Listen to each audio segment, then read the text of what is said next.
حماد، مم. فاضي بعد إذنك؟ عايزة أسألك في حاجة. اتفضل. في مسلسل اتفرجت عليه وكان مؤثر فيا قوي. مم. كان مؤثر فيا علاقة التعلق تمام. بين شخصين. هو كان متعلق قوي بالشخصية ومش قادر يخلص منها. مم. موضوع التعلق ده، في أمل إن ممكن الواحد يقدر يخلص من حاجة كان متعلق بيها قوي؟ عادي. بس انت تقصدي بقى بشكل عام ولا حاجه معينه؟ لا، بشكل عام. مم. لا عايز تعمل خالص، ايه؟ لا خالص، مفيش حاجة والله. ماشي، هجاوبك. بس لو الاجابه عجبتك. كوباية الشاي الجميلة. اتفقنا. بص يا ستي، خلينا نكون متفقين على حاجه.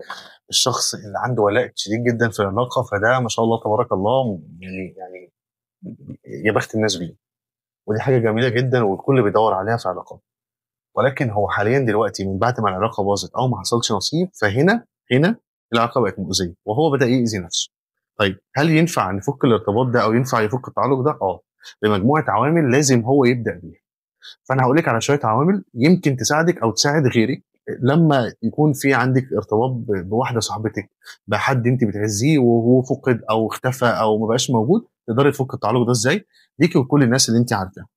اولا، احنا محتاجين ان هو الشخص ده بقى يبدا يعترف بان في ارتباط، في تعلق في العلاقه دي. بمجرد ما هيعترف العقل هيبدا يدور على حل، مش هيبدا يخلق مبررات، وده جزء كبير جدا من الصحه النفسيه وجزء من الراحه النفسيه اللي هو بيدور عليها. تمام كده. تعالي بقى نروح للحاجه الثانيه.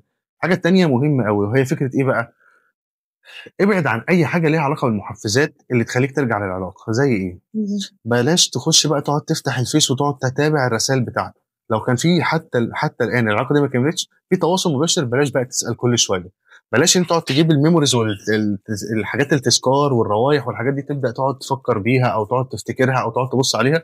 ده يخليك دايما لسه بتفكر في العلاقه. الحاجه الثالثه، الملء بتاع الفراغ النفسي.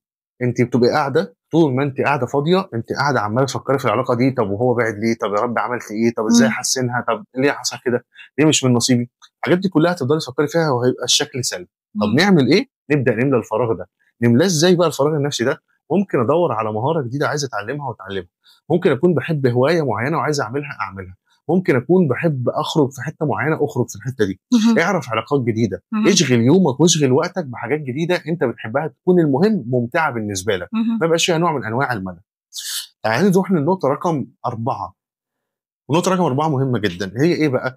فكره ان انت تبدا تعيد المسميات بتاعه العلاقات في دماغك من الاول وجديد. بمعنى العلاقه دي انت كنت رابطها بالسعاده عندك، ان انت بتبقى مع الشخص ده كنت بتبقى مبسوط. بدل بقى الكراسي، يعني خلاص شيله من الحته دي. ابدا افتكر المساوئ بتاعه الموقف ده، ابدا افتكر الحاجات السلبيه عشان مخك يبدا يوازن الامور.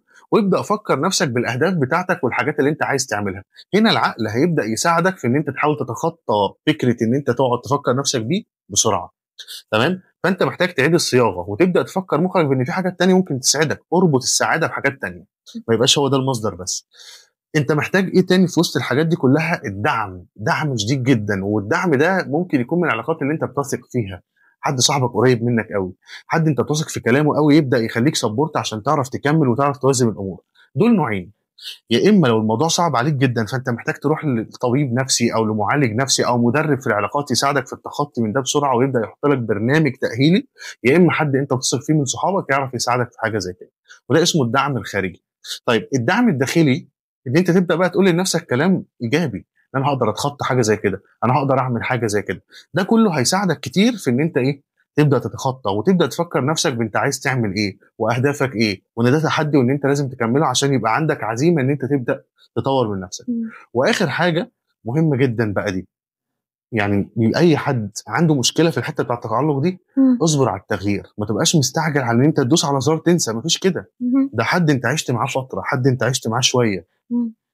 فكعلاقه انت خرجت معاه ورحت المكان ده ورحت المكان ده وشميت ريحه معينه وسمعت معاه اغاني، الحاجات دي كلها هتفضل منين ما هتشتغل، منين ما هيحصل، منين ما حد يعمل موقف هيفكرك بالموقف ده. فطبيعي انك تصبر على الخطوات بتاعه التغيير، هي مش بدوسه زرار. فما تستعجلش على ده، لان الاستعجال هيبقى نوع من انواع الاستسلام فيما بعد قدام. فحاول قدر الامكان لا، اصبر واحده واحده. ابدا لاحظ ان في محسنات حصلت تدريجيا. مش عارف بقى تعمل ده خالص ومش قادر والتعلق اشد من كده وحاولت كتير، ما قدامكش غير حل واحد بس، انك تروح لمدرب زي ما اتفقنا يقدر يساعدك في حاجه زي كده. وانا بشكل شخصي عامل برنامج لمده 14 يوم يساعد اي حد ان هو يتخلص من حاجه زي كده. ده الموضوع باختصار. حلو قوي.